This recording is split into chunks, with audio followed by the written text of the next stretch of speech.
الحمد للہ وکفا والصلاة والسلام علی عباده الذین اصطفى خصوصا علی افضلهم وخاتم النبیین محمد الامین وعلی آلہ وصحبہ اجمعین اما بعد فقد قال اللہ تبارک وتعالی کما ورد فی سورة بنی اسرائیل او سورة الاسراء اعوذ باللہ من الشیطان الرجیم بسم اللہ الرحمن الرحیم وَقَضَى رَبُّكَ أَلَّا تَعْبُدُوا إِلَّا إِيَّاهُ وَبِالْوَالِدَيْنِ إِحْسَانًا إِمَّا يَبْلُغَنَّ عِندَكَ الْكِبَرَ أَحَدُهُمَا أَوْ كِلَاهُمَا فَلَا تَقُل لَّهُمَا أُفٍّ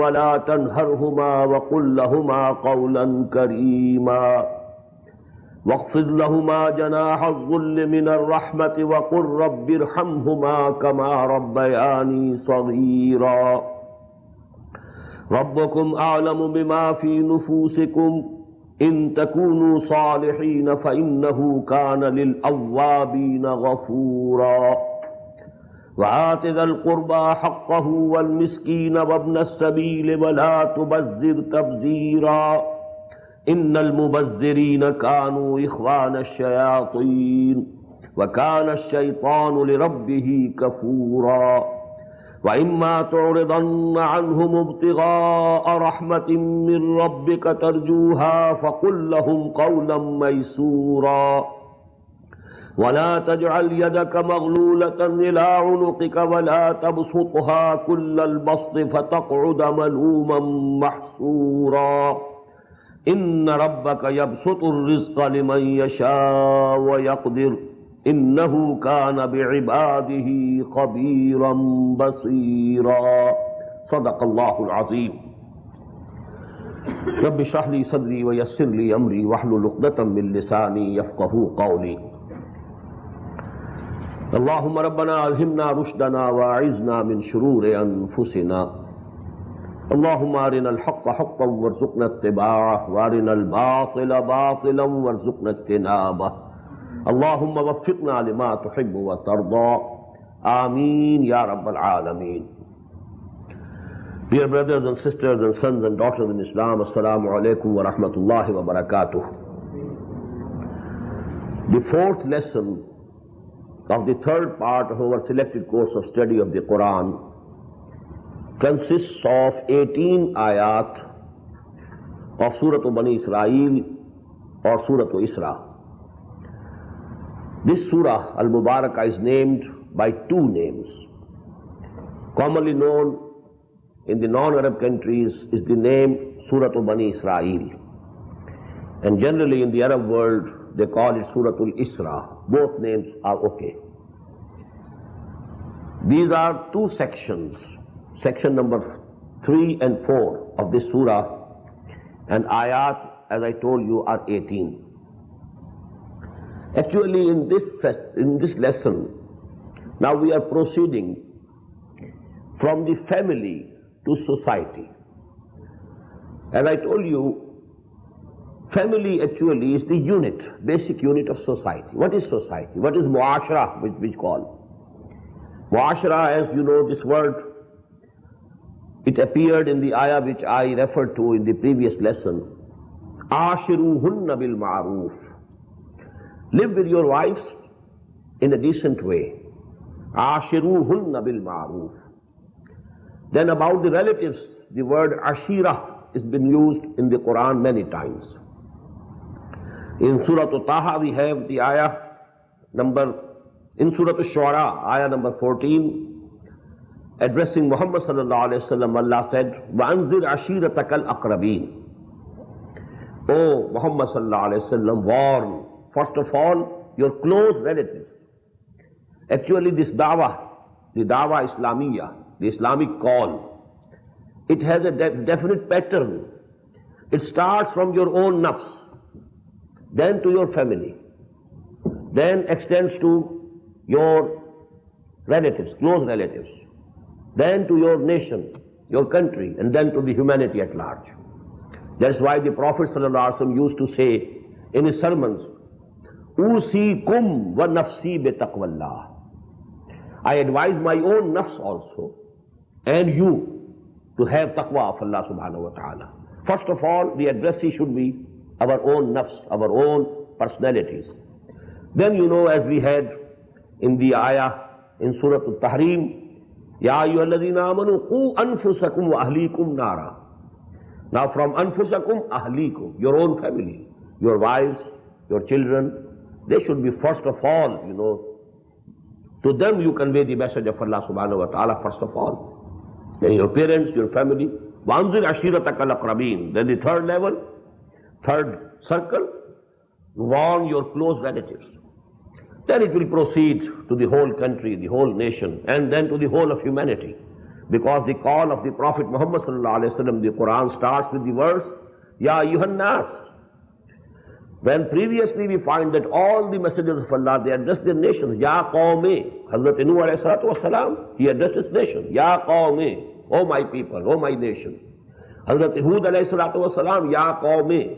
Hazrat Salih alayhi salatu wasalam called his nation, Ya qawmi. All the messengers of Allah, they addressed their nations only. The first and the last messenger of Allah who was sent for the whole of humanity, who addressed the humanity at large, not his nation only, and he is Muhammad sallallahu alaihi wasallam. Therefore we find in the third section of Surah Al-Baqarah, Ya ayyuhan nasu u'budu rabbakum alladhi khalaqakum walladhina min qablikum la'allakum tattaqun. Here the address is not to the nation, but to the whole of humanity. And as I told you, in one of his earliest sermons he said, Wallahi alladhi la ilaha illahu, inni la rasulullahi ilaykum khassatan wa ila an-nasi kaffatan. I swear by Allah, in whose hand is my life, who owns my life also, that I am his messenger, to you specially, and to the whole of humanity in general. So that is the natural, extension. That should be the gradual extension of the dawah of Islam. So here we are now going from family to the society. Now, what we shall discuss in this lesson, we must have some concept of social values. Every society has a concept of social values. This country boasts of its value, freedom, freedom, freedom. Everywhere you will find, this slogan, freedom. There's the one catchword. There's the biggest value for them. And there used to be a catchword. The highest value for the Soviets, the communists, equality, equality. So there are, slogans and words which denote the highest value of any society. What are the values of an Islamic society which have to be promoted and enforced? Social pressure should be applied to keep those values intact and to enforce those values. All societies, they try to save themselves, keep them intact, enforce their values. So actually, there must be some values of Islamic society. What are they? Then every society has some concept of social evils which must be eradicated. What are the evils? Social evils in the eyes of the Quran, in the eyes of Allah subhanahu wa ta'ala for that matter, because Quran is the word of Allah subhanahu wa ta'ala. So this passage of the Quran, which comprises 18 ayat, incidentally, we read Surah Al-Taghabun, that also consisted of 18 ayat. Here we have these two sections of a longer surah, Surah Bani Israel or Surah Al-Isra, and it also consists of the same number, 18 ayat. And let me quote here a saying of Hibrul Ummah, the biggest alim among the Sahaba of Quran. He was Abdullah ibn Abbas radiyallahu ta'ala anhuma, the cousin of the Prophet sallallahu alayhi wasallam, Abdullah ibn Abbas, son of Abbas, uncle of Muhammad sallallahu alayhi wasallam. And about him the Prophet prayed to Allah subhanahu wa ta'ala, Allahumma faqqihu fid deen wa allimhu ta'wil. Oh Allah, give this young man the deep understanding of your knowledge. Faqqihu fid deen wa allimhu ta'wil. And give him the knowledge of the tafsir and ta'wil of your book, your words. So this prayer of Muhammad sallallahu alaihi wasallam was fully granted by Allah subhanahu wa ta'ala, and he is accepted to be the biggest alim of Quran. That is why the Tabi'een, Hazrat Ikramah, Hazrat Mujahid, and so on, They were all disciples of Abdullah ibn Abbas. Most of the riwayat, traditions regarding tafsir of Quran, we get from Abdullah ibn Abbas. And he has said that these 18 ayat are the Quranic version of the 10 commandments of Torah. The 10 commandments which were given to Moses alayhi salatu wasalam, written. Not the whole of Torah actually. Torah comprises of 5 books. The Old Testament, which they call, first 5 books of the Old Testament, they call that Torah. And those books are very voluminous books. Those books could not be written on the tablets of stone. Only these 10 commandments were written on those tablets of stone which were given to Hazrat Musa alayhi salatu wasalam when he was called to the mountain Tur, and there he was given these tablets, and which are still present. I also agree with the Jews that they must be present, because the Tabutus Sakina, about which the Quran has spoken in the last part of Surah Al-Baqarah, that Tabutus Sakina, it's a box which contains those tablets, stone tablets of Torah, as well as the staff or asa of Hazrat Musa alayhi salatu wasalam. These things are there, and according to their belief, it is present somewhere underneath the Masjid al-Aqsa. Because when Nebuchadnezzar demolished the Temple of Solomon, Haikal Sulaimani alayhi salatu wasalam, there was in some lower story of that Haikal, some basement, there was that tabut, that box was present, and it was buried under the debris. It's just possible that it comes, to the surface someday. Anyhow, those 10 commandments were given to Hazrat Musa alayhi salatu wasalam, written on stone tablets. And that was the Torah which was given to him on the mountain. Now the Quranic version of those 10 commandments is contained in these 18 ayat according to the saying and opinion of Abdullah ibn Abbas, rahimahumullah, who has been accepted Hibrul Ummah, the biggest alim, the biggest knowledgeable person about the tafsir of Quran.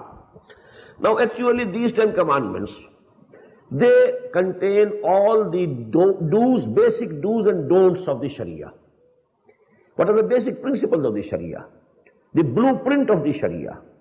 What are those social evils which have to be eradicated? What are those social values which have to be promoted? In these 10 commandments we found them, we can find them, and in these 18 ayat, they are contained in these 18 ayat also. One point I want to make before we start, the word by word study of these ayat, and that is actually there was a gap of 2,000 years between the time when Moses was given Torah and the time when Muhammad sallallahu alaihi wasallam was given Quran. It's a very long period. 1400 years before Christ. It was the time of the exodus of the Jews, Bani Israel, from Egypt.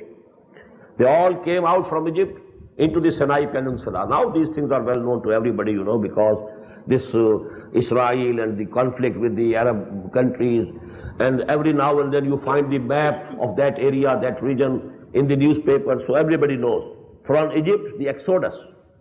And this is a full book of the first 5 books, the book of Exodus, Kitabul Khuruj, Sifrul Khuruj. So Exodus from Egypt into Sinai Peninsula. There they were for about 40 years, more than 40 years. Because when the commandment came to them to go to war against the Philistines, the people, Philistines they were called at that time, and those were, mushrikeen, to go to war against them, they refused to go to war, and they were given the punishment that they will remain and roam here in this desert for 40 years. فَإِنَّهَا مُحَرَّمَةٌ عَلَيْهِمْ 40 سَنَةً يَتِيهُونَ فِي الْأَرْضِ. Actually, before that time, Hazrat Musa alayhi salam was called to Koh-e-Tur, the mountain, Jabal Tur, and there he was given these commandments. But this, gap of 2,000 years, why I was mentioning it? Because during these 2,000 years, a process of social evolution went. It went on and on.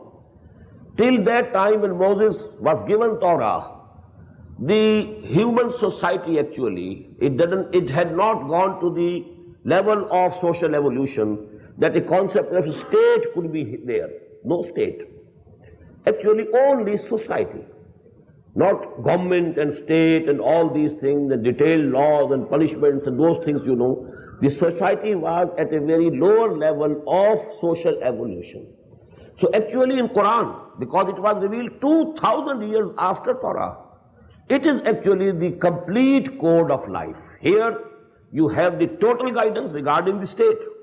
What shape Islamic state should take. What shape Islamic economy should take in a Muslim society. So these things actually, because these questions came to the human mind long after the revelation of Torah, the complications of the social order, the political system and the economic system and so on, these things, you know, they came to human mind and human understanding and level of consciousness of humanity much later. So actually this is the topmost guidance that the humanity needed at that time.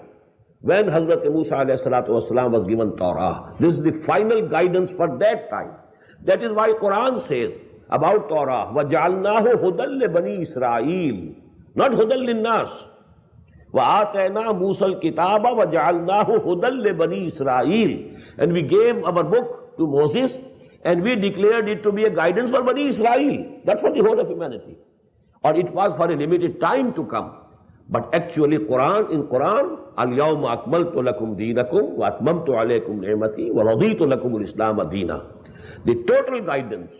And you know, because now we have the concept of a state, a political system, what form it should take, and the concept of an economic system. So all these aspects of human life and social order have been discussed in the Quran, but not in Torah. In Torah only these primitive do's and don'ts, they were the final guidance for humanity till that time, because humanity collectively had not reached that level of social evolution which it achieved 2000 after Moses, 2000 years after Moses, and that was the time of the advent of Muhammad sallallahu alaihi wasallam. And then actually, and logically it should have been so, the total and final guidance was given in the Quran. So that difference one should keep in mind. And now let us start our study word by word. وَقَضَى رَبُّكَ أَلَّا تَعْبُدُوا إِلَّا إِيَّاهُ وَبِالْوَالِدَيْنِ إِحْسَانًا. The first and foremost value, your Lord, your Rabb has decreed, has ordained, has enjoined upon you. You don't worship and don't accept the bondage to anybody except Allah. Now I have added, you know, to ta'budu, Allah ta'budu, not only worship, but accepting bondage, bondsmanship to anybody except Allah. It might be forced on you. It might be some nation conquers you and you become slave to that nation. It might be forced upon you. But to accept from your heart that you become bondsmen or slaves to anybody except Allah, it is shirk. You cannot accept. If you accept it from your heart, you are doing shirk with Allah subhanahu wa ta'ala. Because that behavior, we discussed this point when we were studying Surah Al-Fatiha. When we say, Iyaka na'budu, oh Allah, only you we shall worship, we promise. Only you we shall worship. And to you only shall we be the subordinates and bondsmen.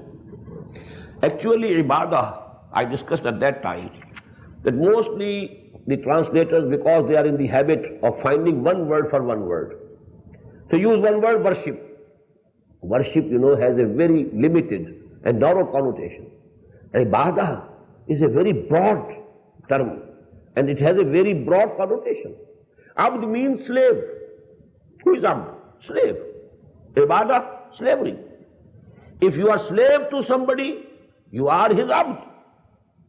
That is why, you know, the Pharaoh, when Hazrat Musa alayhi salatu wasalam went to his court and he conveyed to him the message of Allah subhanahu wa ta'ala, that you have to accept me, you have to accept Allah as your only Lord, and you have to accept me as his messenger. You know what did they say? أَنُؤْمِنُ لَبَشَرَيْنِ مِثْلِنَا وَقَوْمُهُمَا لَنَا عَابِدُونَ. Should we believe in two persons that they are messengers of Allah, who are men like us, human beings like us. And then moreover, their nation is slave to us.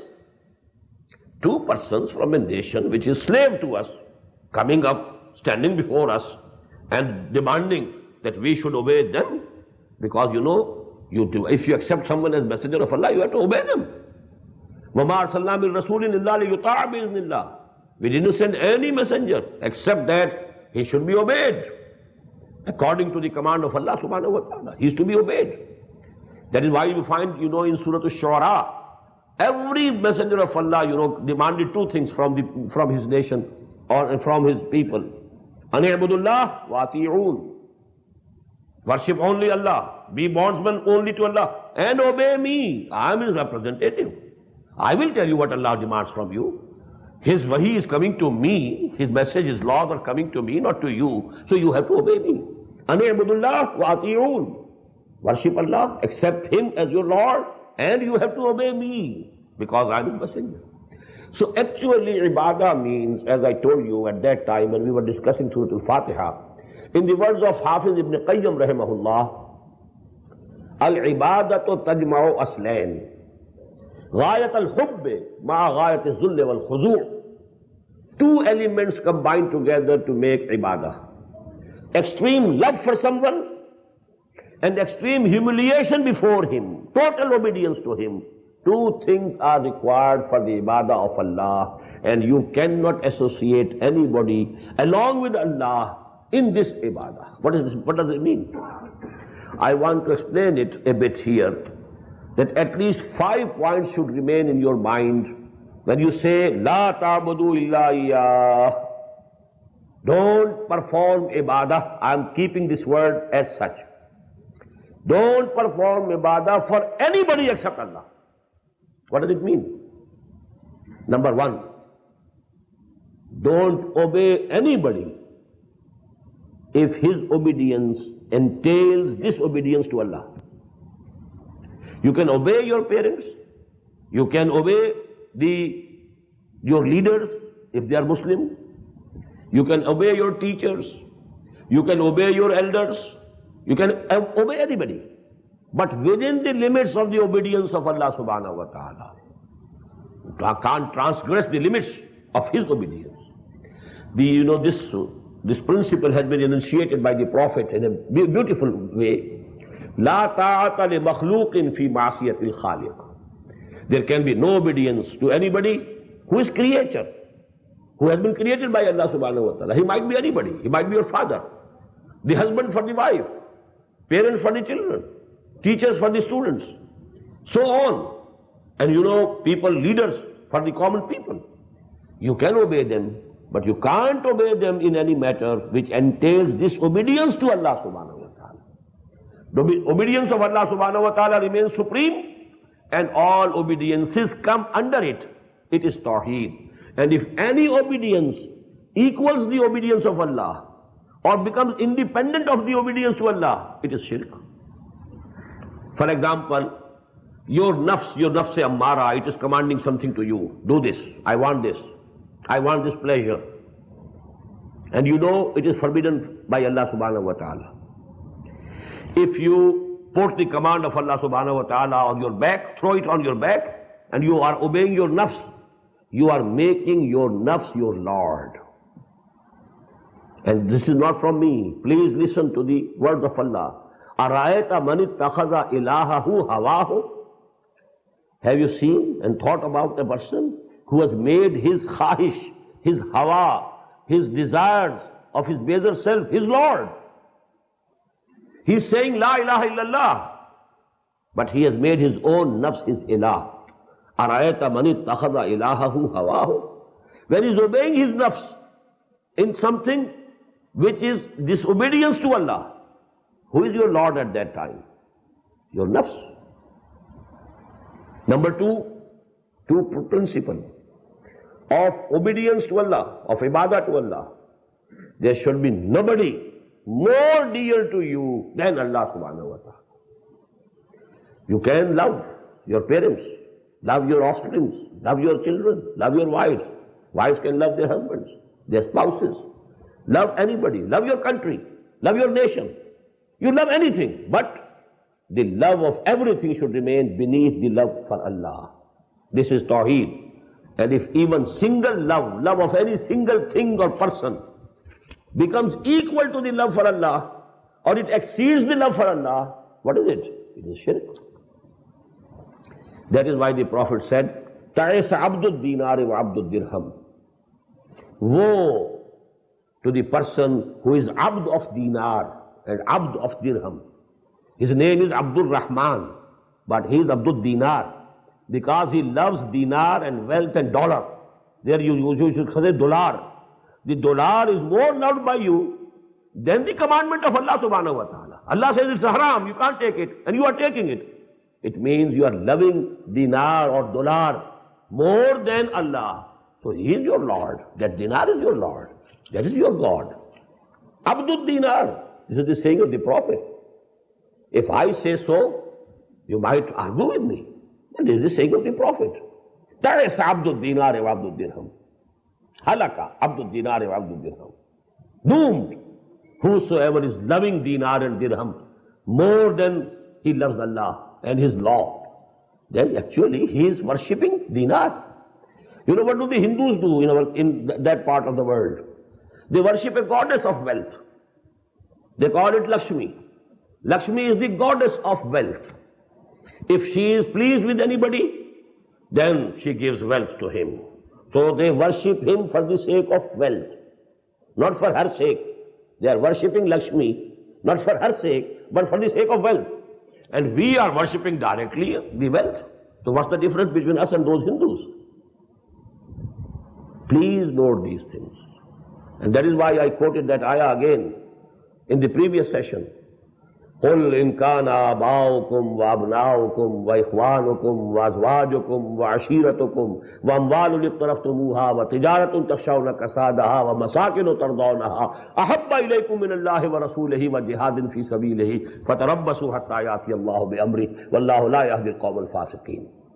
Tell them, O Muhammad sallallahu alayhi wa sallam, if your fathers, your sons, your brothers, your wives, your relatives, your wealth that you have amassed, and your profession and business about which you keep fearing of recession, and your buildings that you have constructed, you love them, your houses, your palaces, your mansions, if they are more dear to you than Allah and His Messenger, and making jihad for the cause of Allah, then go and wait till we give our final verdict.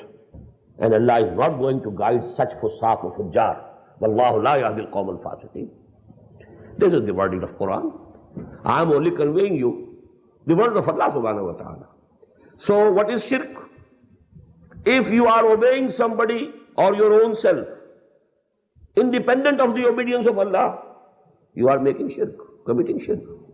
If you are loving anybody or anything more than the love for Allah, you are committing shirk. Number 3, shirk fi dua. And the Prophet said, ad-du'a huwa al-ibadah. Actually, to whom you call for help, He is your Lord. If you are calling the angel, if you are calling the gods and goddesses, if you are calling awliya Allah, if you are calling Shaykh Abdul Qadir Jilani, if you are calling Ali, Ya Ali Madad, help me O Ali, or if you are calling Muhammad sallallahu alaihi wasallam, you are making shirk. La tad'u ma'allahi ahada. Never call, never invoke the help of anybody, except you can invoke and you can ask for the help under physical laws. Please fetch me a tumbler of water. I have asked a help from you, but it's according to the physical laws, the general physical world, the physical laws. But beyond that, in the ghaib, in the unseen, if you are calling anybody who is in the unseen, anybody, whosoever he might be, whether he is the angel or any prophet or any awliya Allah or any saint, anybody, you have made them equal to Allah. And this is shirk. La tad'u ma'allahi ahada. Number 3, there are certain signs and symbols to show your humiliation before Allah. You cannot perform those signs or symbols for anybody except Allah. Sajda, prostration before somebody. Now it has been forbidden. Although before Muhammad sallallahu alaihi wasallam, sajdatul ta'zeem, if you wanted to show respect to anybody, you just bowed down. This was jais, this was halal, this was permitted, permissible. But because now deen has been completed to Muhammad sallallahu alaihi wasallam, it has been declared haram. You cannot bow yourself, you cannot go into prostration before anybody with any niyyah. You might have any intention, but it is haram, it is forbidden. And there was, a great event in our history of India, because it was the custom at the Mughal court that whenever there was emperor, the court was in session. If somebody was coming, he had to bow down, make sajda to the king, the emperor. But Mujaddid al-Fisani, Shaykh Ahmad Sarhandi rahimahullah, he gave the fatwa it is haram. Then he was called to the court of Jahangir. Jahangir, the son of the great Mughal emperor Akbar, and he himself was a big emperor. He was summoned to the court. And they built a window in between. When going towards the emperor, he had to pass through a wall in which there was a window, a very small window. And they thought that he will bow down somewhat to pass through this window. At least he will, although he might not be doing it willingly, but because he's going to the emperor and there's a window in the wall, and he will have to bow down, and that will fulfill, the legal requirement. But what did he do? He took his legs first out of that window and then his head, and he didn't bow. And Iqbal said about him, Gardan na jhuki jiski Jahangir ke aage, jiske nafas-e garm se hai garmi ahrar. Wo Hind mein millat, wo Hind mein sarmaya millat ka nigehban, Allah ne bar waqt kiya jisko khabardar. Bowing before anybody, prostrating before anybody, absolutely haram, and it is shirk. And finally, there is a very tough condition of ibadah to be acceptable to Allah. And that should be purity of your intentions, ikhlas, not to show off, not an intention that people should say he is a very pious person. Well, he says his prayer very beautifully. He makes very long sajdas. And he keeps standing, If you have this intention that people should praise you, you are committing shirk. The Prophet said, Man salla yurai faqad ashraka, wa man sama yurai faqad ashraka, wa man tasaddaqa yurai faqad ashraka. Whosoever is praying but to show off to others, to show off his piety and righteousness, he has committed shirk. Whosoever is keeping psalm, fasting, but to show off to the people, people should say, well, he is a very pious person. He keeps so many nafli psalms, additional fasting every month. You are committing shirk. Whosoever is giving charity, وَمَنْ تَصَدَّقَ يُرَائِ فَقَدْ أَشْرَكَ. If he wants only some fame and name in this world, he has committed shirk. So these 5 conditions, if you can fulfill, then you can claim that you have fulfilled these words.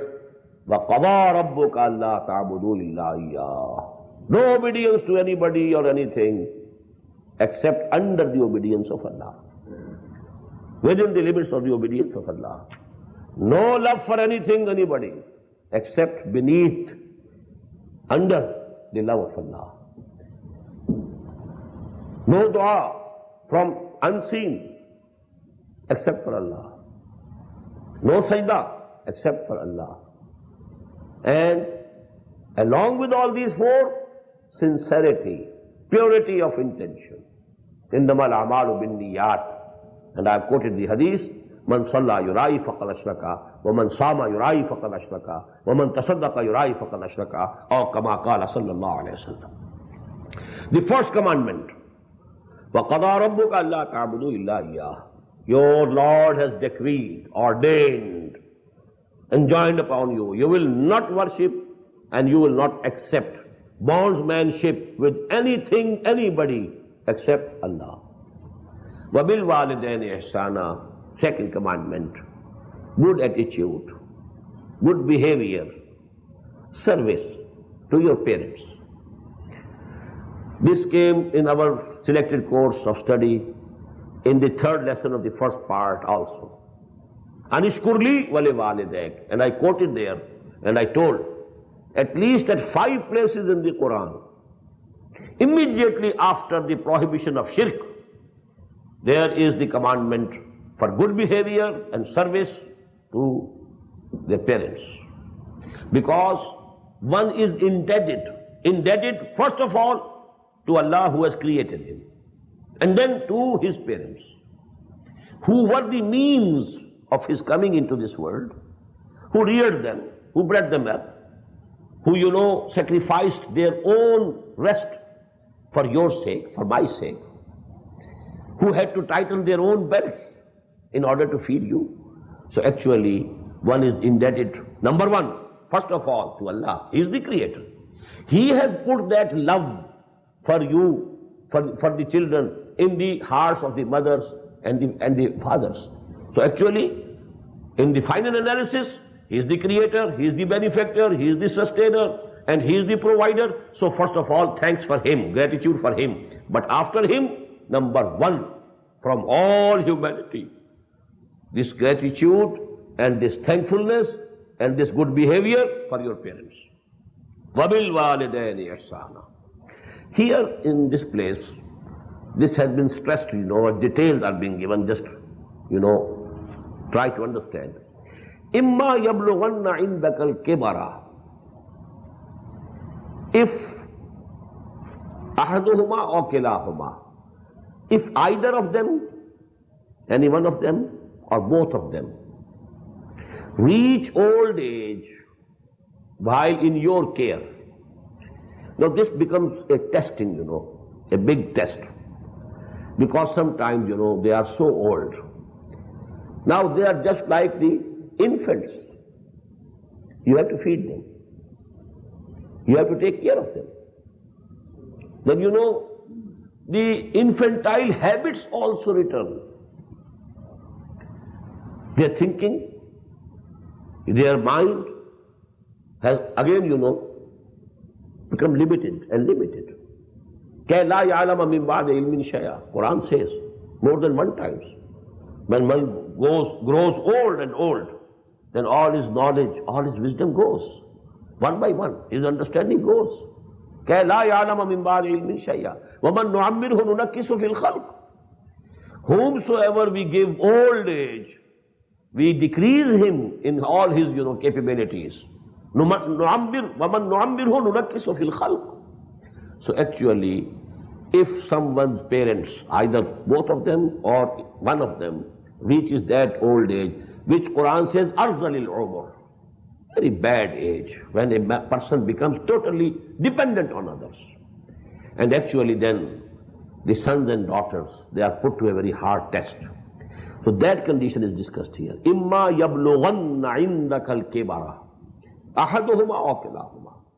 If either of them, either of the two, or anyone, or both of them, they reach that old age while within your care, فَلَا تَقُلْ لَهُمَا أُفٍّ. Then don't say to them even uff, even fie. Don't say to them any word of contempt. Although what they are saying, or what he or she, father or mother is saying, appears to be ridiculous to you, but you can't ridicule them. Don't utter a word of contempt, although they have lost their understanding. Their comprehension is gone, but still. فَلَا تَقُلْ لَهُمَا أُفٍّ. Don't utter this word even. أُفٍّ لَكُمَا. No. وَلَا تَنْهَرْهُمَا. Don't scold them, don't rebuke them. What are you saying? It's meaningless. No. Be kind. وَقُلْ لَهُمَا قَوْلًا كَرِيمًا. Address them decently. Say to them kind words. You may not accept what they are saying. You might not be able to fulfill their wish. Maybe their wish is wrong.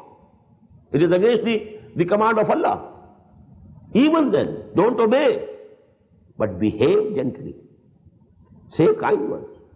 We have read in that very section 2 of Surah Al-Luqman, وَإِن جَاهَدَاكَ عَلَىٰ أَن تُشْرِكَ بِي مَا لَيْسَ لَكَ بِهِ عِلْمٌ فَلَا تُطِعْهُمَا. If your parents press you, if you pressurize you to commit shirk with me, don't obey both of them. But even then, وَصَاحِبْهُمَا فِي الدُّنْيَا مَعْرُوفًا. Keep their company in this world in a decent way. You have to serve them. You have to look after them. Although they are mushrik, although they are kafir, although they are pressing you to commit shirk and kufr. Now again you find this balance only in the divine, divine words. Don't obey them, but it doesn't mean that don't do any good to them also. No, you have to serve them. Pay them their rights. Pay them the respects which are due to them, but don't obey them. This is the balanced teaching. This is the balanced guidance which only Allah can give. وَإِمَّا يَبْلُغَنَّ عِنْدَكَ الْكِبَرَ أَحَدُهُمَا أَوْ كِلَاهُمَا فَلَا تَقُل لَّهُمَا أُفٍّ وَلَا تَنْهَرْهُمَا وَقُل لَّهُمَا قَوْلًا كَرِيمًا. And say to them kind words, address them decently. And more is to come. وَخْفِضْ لَهُمَا جَنَاحَ الذُّلِّ مِنَ الرَّحْمَةِ. Now how can it be translated? Let me tell you, Allama Asad has translated it, spread over them kindly the wings of humility. Just as you see, if you have seen a hen and her children, chicks, small chicks. If the hen feels some danger, if some cat is seen coming, she immediately opens both the, wings and takes all the chicks underneath its wings. She is ready to fight the cat, to save the children. This is وَقْفِزْ لَهُمَا جَنَاحَ الذُّلِّ مِنَ الرَّحْمَةِ. In this manner, spread over them kindly the wings of humility. Another translator has used the words, lower to them the wings of humility out of mercy. I would prefer, lower down before them your shoulders. When you are talking to a person who is equal to you, you are, your breast is forward and your shoulders are upward. You are face to face with him. You don't feel you are inferior to him. But when you are talking to someone who is superior, now the shoulders are down. This is actually a sign of respect for others. Lower down your shoulders. وَخْفِضْ لَهُمَا جَنَاحَ الذُّلِّ مِنَ الرَّحْمَةِ. Out of humility and out of mercy for them. This should be your attitude. وَقُلْ. Final thing is, وَقُلْ رَبِّ ارْحَمْهُمَا كَمَا رَبَّيَانِي صَغِيرًا. Even after doing all this, don't think that you have paid them, repaid them their due. You cannot repay them. The way they brought you up, when you were just infants. You couldn't even say what you needed. They had to understand themselves what you needed. You didn't know what you need. They knew it what you needed. So actually, even if you do everything, you can't fulfill their rights. It's impossible to fulfill the rights of parents. The only way is then pray to Allah. Final thing, final refuge. وَقُلْ رَبِّ ارْحَمْهُمَا كَمَا رَبَّيَانِي صَغِيرًا. Oh my Lord, oh my Rabb, please have mercy on them. Just as they brought me up, they reared me, they brought me up when I was just an infant. So I can't repay, I can't reward them. Whatever they did with me, it's impossible for me to repay or reward. So I'm asking your help. رَبِّ ارْحَمْهُمَا كَمَا رَبَّيَانِي صَغِيرًا. Have mercy on them. And have pity on them, have mercy on them, just as they had the mercy and pity on me when I was young. رَبَّيَانِي صَغِيرًا. رَبُّكُمْ أَعْلَمُ بِمَا فِي نُفُوسِكُمْ. Let me give you some hadith also regarding this.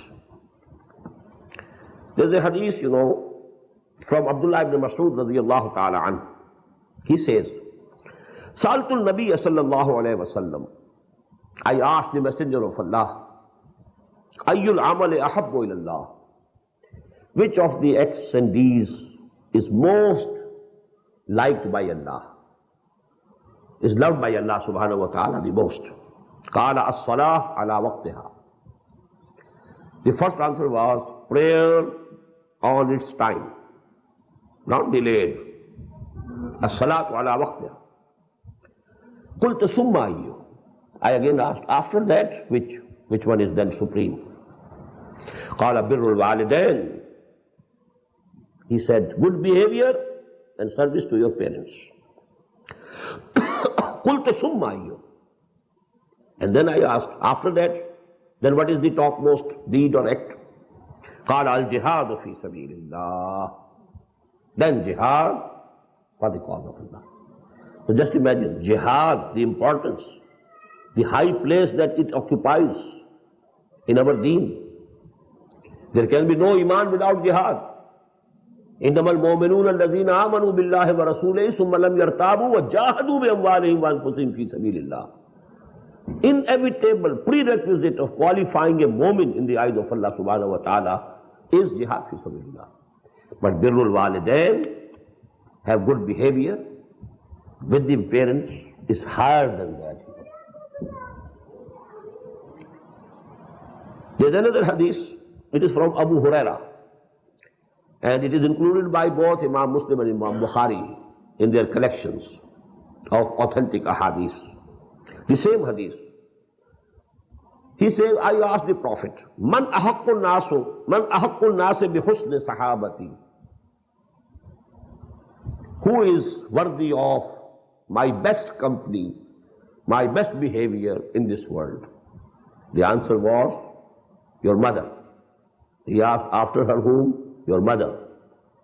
Again asked, after her whom? Your mother. Thrice. And after her, your father. You know, the gratitude towards mother should be at least 3 times the gratitude towards father. Because actually, in bringing up and rearing, and in infancy, the maximum pains are taken by the mother. We read it in the second section of Surah Al-Luqman. حَمَلَتْهُ أُمُّهُ وَهْنًا عَلَى وَهْنٍ وَفِصَالُهُ فِي عَامَيْنِ. His mother, kept him in her womb, carried her in her womb. Although she was bearing weakness after weakness. And then for 2 years, she was suckling him. Her own energy used as food for him. So actually, the good behavior towards mother has 3 positions before father. The third hadith, it is from Hazrat Abu Hurairah radiyallahu anhu, and it is reported by Imam Muslim only. Ragaman, summa ragaman, man adraka abawayhi indal kibar, ahadahuma wa kilahuma, falam yudkhilhu al-jannah. The Prophet said, woe to him, woe to him, woe to him. To whom? Who found either one or both of his parents in old age, and even then didn't enter Jannah. He could enter Jannah easily by being kind to his parents. They would have become the most trustworthy passport for Jannah had he been kind and faithful, and had he been serving them as he should. So this is the importance, And I've told you at least at 5 places in the Quran, and I'll recite to you those ayat also when we finish with our study of these 18 ayat. Then you know the ayat, these 2 sections, 18 ayat. Then in brief, all these things are present in Surah Al-An'am, the 19th section, having only 4 ayat. Then a still brief summary is there in Surah Al-Nisa. A still smaller summary of these all teachings you can find in Surah Al-Baqarah also. And everywhere you will find, first of all, right of Allah. And that is Tawheed. Don't commit shirk with Him. And second, وَبِالْ وَالِدَيْنِ إِحْسَانًا. Now there is a practical problem. If the parents have grown too old, and so to say they have become childish in their habits, They are asking what they shouldn't ask. And then there is a problem. The son has a wife also. The wife has also rights. She is also a human being. She is in wedlock. Now there is some conflict between the mother and the wife. What to do?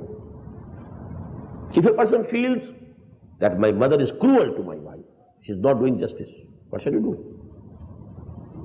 Or perhaps it happens, especially in our part of the world. Some mothers, they have special attachment to the daughters. It's a very strange phenomenon. In the childhood, they love more the sons than the daughters.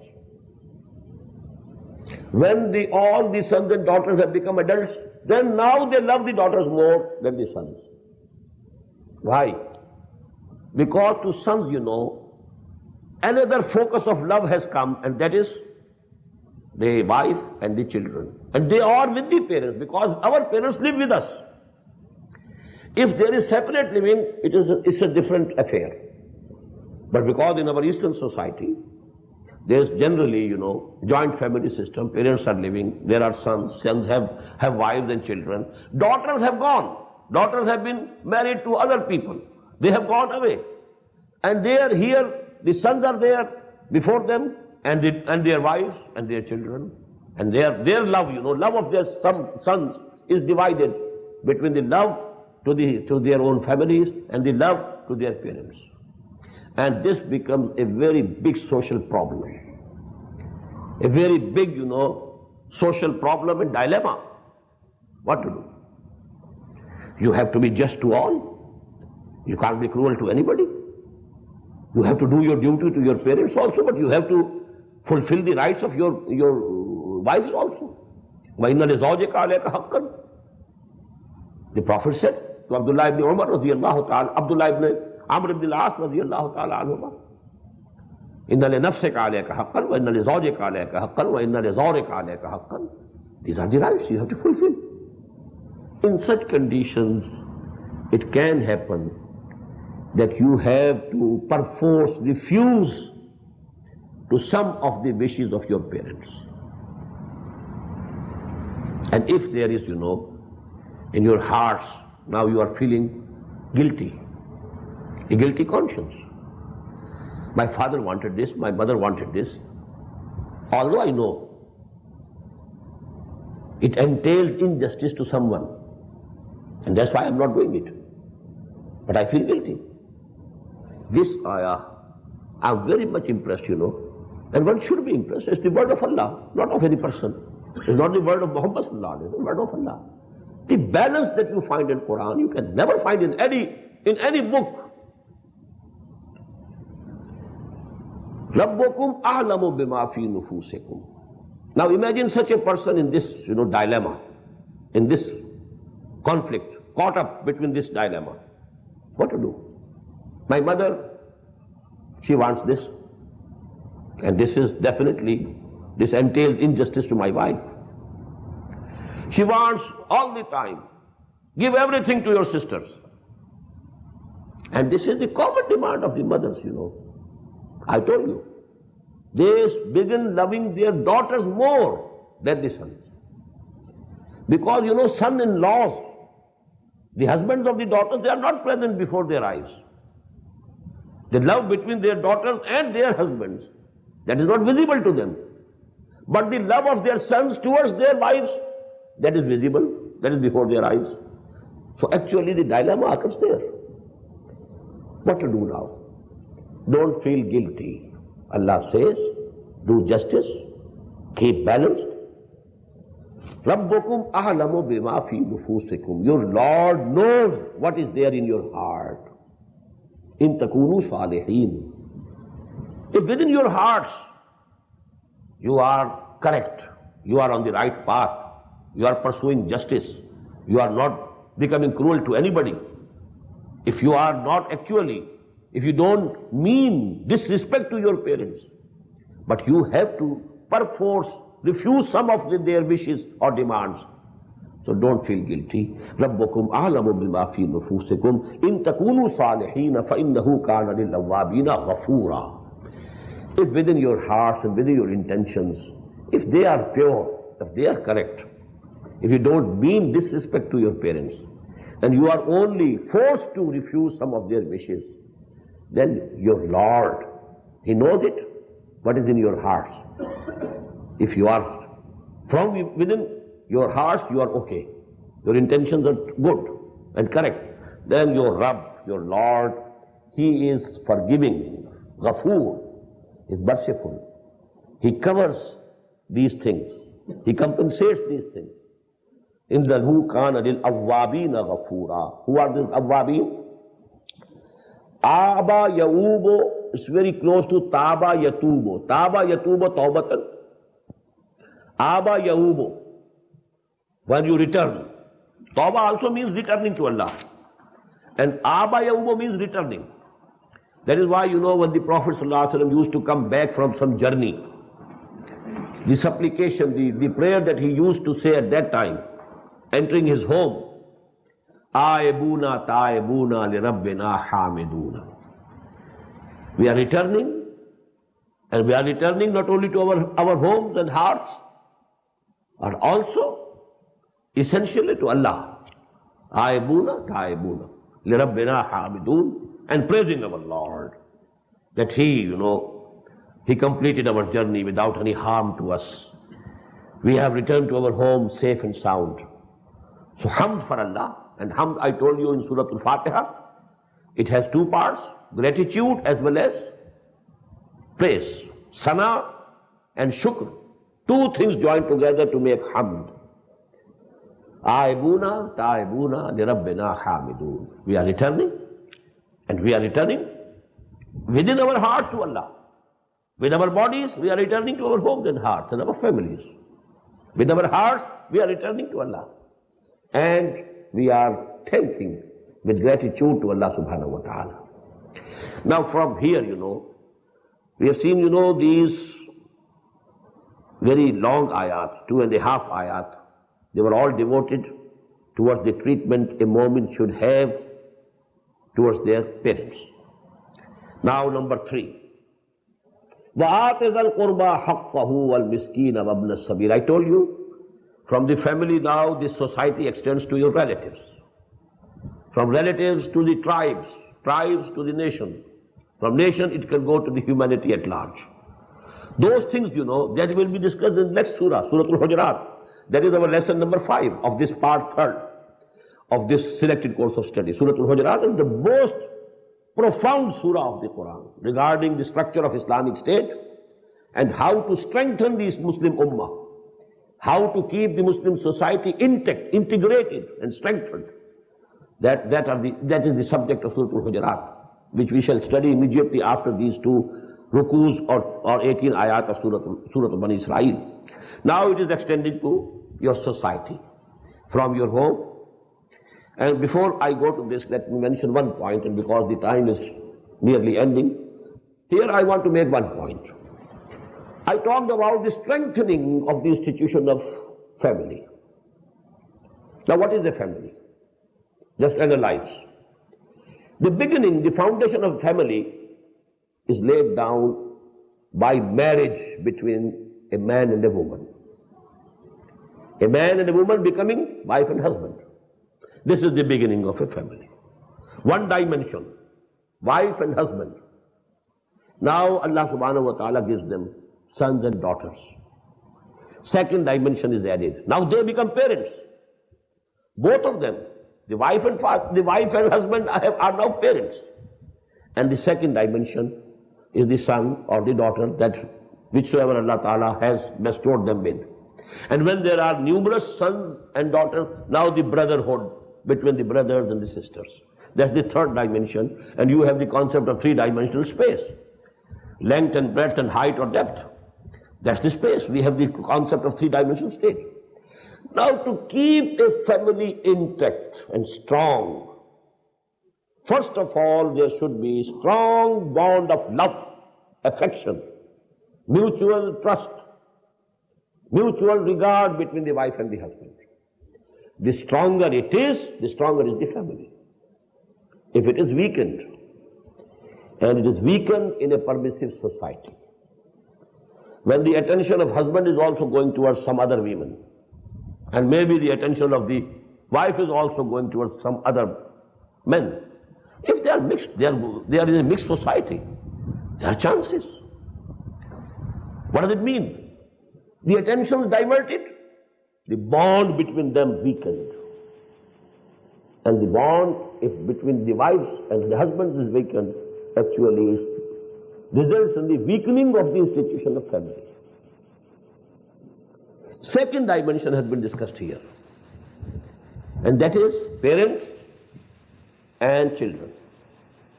Now you know parents, they have the love, all the love Allah subhanahu wa ta'ala has put in them. Because had there been no love in their hearts, they could not, rear or bring up their children. But now all this emphasis is for the children now to love their parents. If this bond is also strong, the institution of family will be strong. What you find in this society, disintegration of the society, of the family, institution family, again this bond has also been weakened. That is why, Quran emphasizes this much.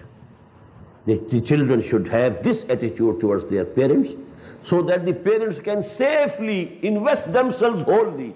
When they are young, they are investing in their children, because they know that when we are old, they will look after us. We are not to care for our old age. We don't have to save now for our old age. Our children, they will look after us. So institution of family keeps strong. We shall continue our discussion on this lesson tomorrow, inshallah. أقول قولي هذا واستغفر الله لي ولكم ولسائر المسلمين والمسلمات.